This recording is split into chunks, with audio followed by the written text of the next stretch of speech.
I am so grateful to have the opportunity to talk on this MPI today. In fact, I am absolutely amazed that those opposite are even seeking to go down that path, because their record is completely abysmal when it comes to TAFE. It has been an unmitigated disaster, so much so that in this reference, they've had to pad it out with road and rail projects, schools and hospitals, support for Victorians living with a disability, family violence. They've had to pad it out with a whole bunch of other topics because most of them don't think that they can get 15 minutes out of talking about their record on TAFE. And why?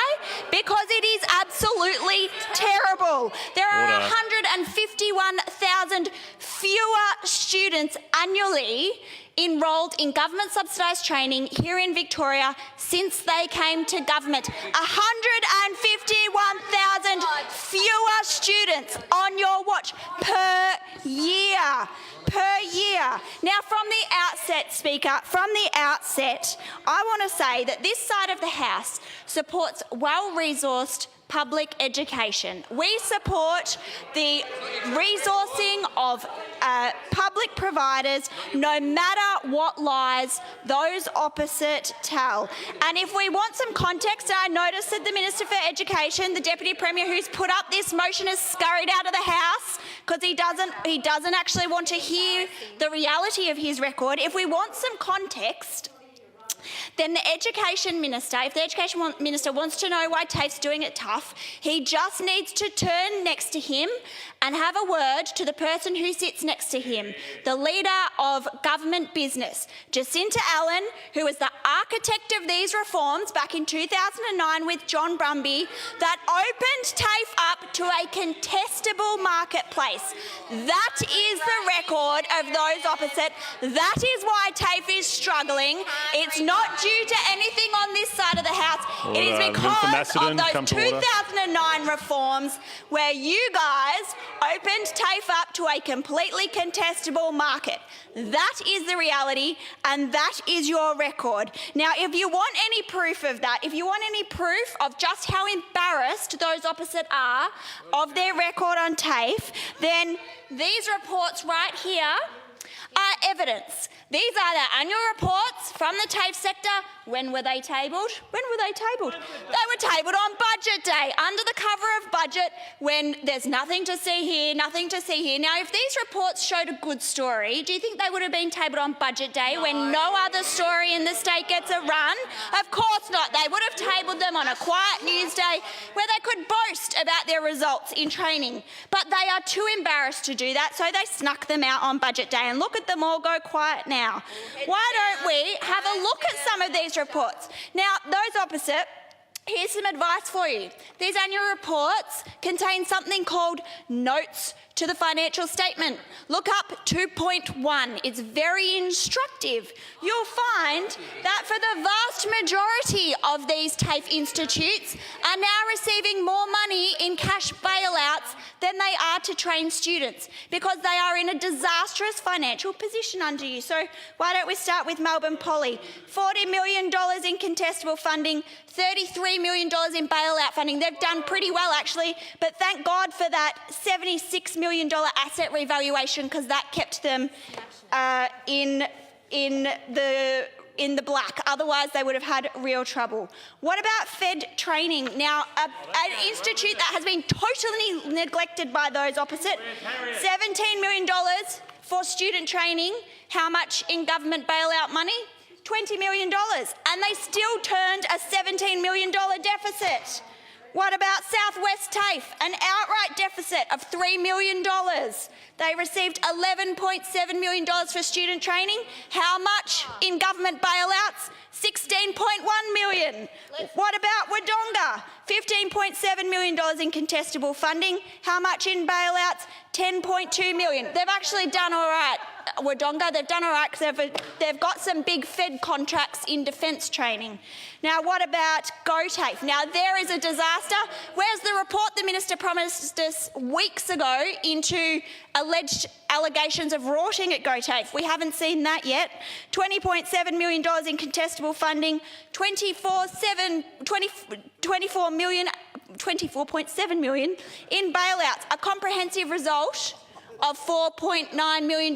They would have been in deficit if you hadn't have rescued them, and on it goes. So don't tell me you've rescued TAFE. You guys haven't rescued TAFE. TAFE is suffering under you. It is doing it harder under you. And the reason why, who came up with the model that TAFE's now operating under? Was it us? Was it us? No, it wasn't. It was you. It was Jacinta Allen and John Brumby. That's why TAFE is doing it so tough. Now, free TAFE. Free TAFE. So we now have free TAFE, and it's definitely a great marketing exercise. It will hopefully get bums on seats, because that's what it's designed to do. It's for no other purpose. It's not for the good of students. It's just to try and get people through the door so we can say we've rescued TAFE. But it's pretty interesting. If you go back to Bruce Mackenzie's vet funding review, which is what you guys commissioned, this is from Bruce Mackenzie. The risk for learners under the VTG, that's the Victorian Training Guarantee, is that they make poor choices enticed by low or no fees. They potentially exhaust their entitlement for a qualification at that level. This has resulted in over-enrolments in some areas of provision and budget pressure at the aggregate level. Your own reviewer told you not to make courses free because students find it more difficult to get a job at the end. No, Don, this is Bruce Mackenzie, the grandfather of TAFE, a well-loved figure on your side who told you not to do this. Now, adult and community education I just asked the member for providers. Euroa to resume her seat for one moment. Oh, Danielle. Order. And before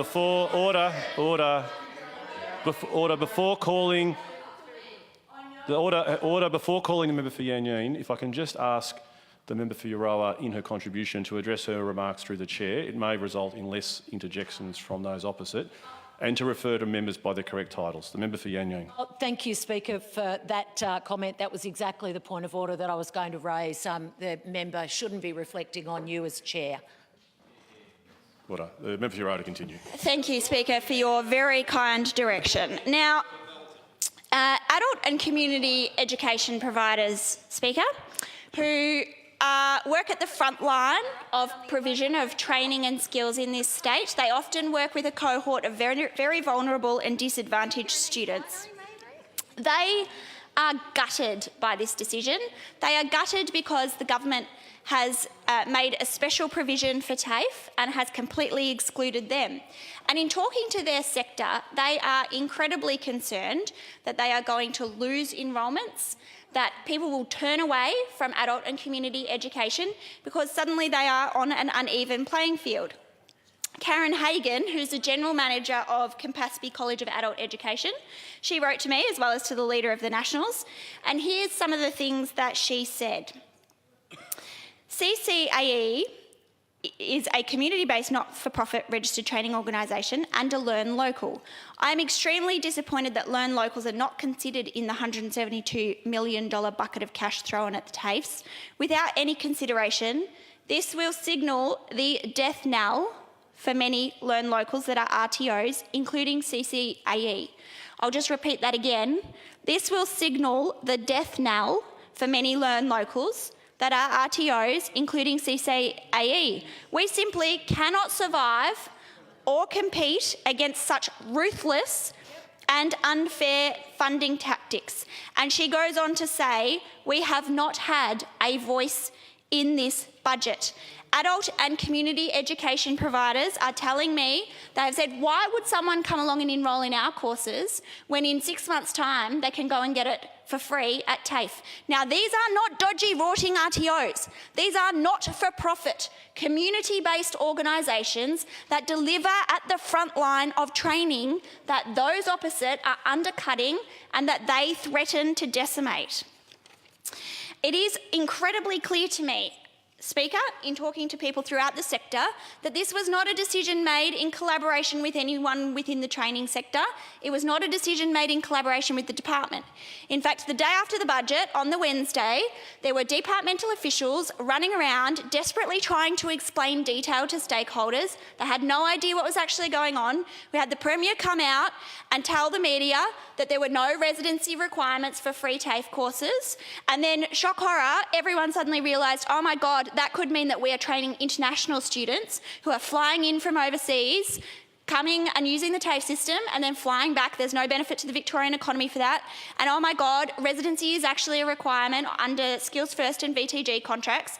So we had to backpedal on that, and we then got a commitment that there was in fact a residency requirement. This was policy made up on the run. It was not policy based in evidence. It was not policy based in research. It was made up on the run because of the desperation of those opposite, because student numbers in this state are bottoming out. We have a awful performance of our TAFE system in Victoria under those opposite. There is no TAFE rescue.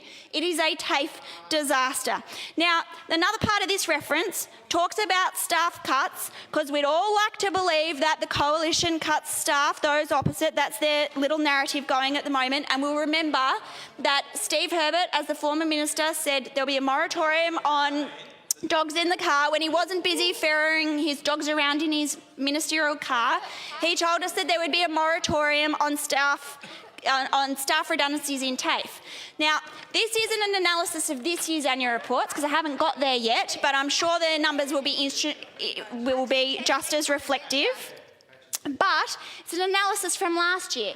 And what this shows, if you go through all of the TAFE annual reports, there are 620 TAFE staff since they were elected that have lost their jobs.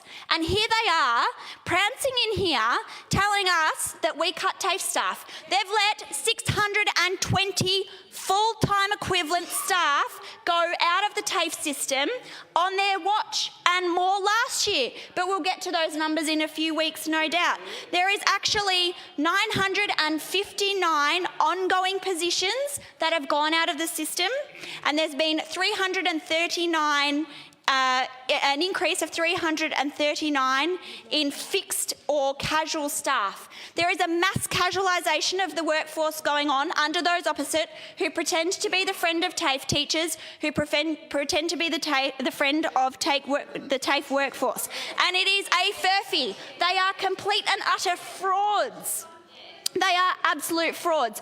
Now, PAYAC is very interesting, particularly when you get the bureaucrats there, because they try to dance around the figures. They do everything they can to obscure for the government and obfuscate. And you can just imagine the trouble that they would have got into this year when they blew the whistle and we discovered that the TAFE budget last year was underspent by $502 million.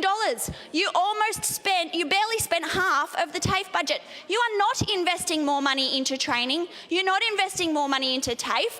You've sucked it all back in, and you're putting a little bit back out as free TAFE courses. That's what's happening.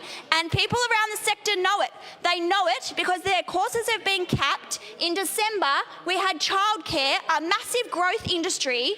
The places in childcare were suddenly reduced by 90%. Everyone's left scratching their heads going, God, what's going on? There's no money. People are suddenly having their contracts capped. They've got students wanting to come through the door and do training. The department saying, sorry, we can't give you any increases in places because there's not actually any funding there. The Treasurer has sucked all that money back, and now you're chucking a little bit back out under the guise of free TAFE to make it look like you're investing more money. You're not. You're complete and utter frauds. Those opposite, sorry, Speaker, mindful of your ruling, those opposite are absolute frauds. You guys have not rescued TAFE. Those opposite have not rescued TAFE. You are total frauds. Speaker, we believe in a well-funded public system.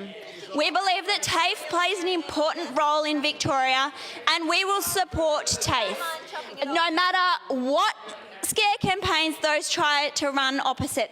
I would suggest that those on the middle benches, those on the back bench, actually pick up a couple of these reports, study it in detail, and see whether you should actually have full faith in the belief of your spin doctors. It might sound like a good narrative, but the reality is in all of these reports. And I would urge you to pick them up, read note 2.1 to the financial statements. Happy to give you an education in how to do that if you need it. But let me tell you, you have not rescued TAFE. TAFE is in a worse position now than when you came to government. Order. Remember, order.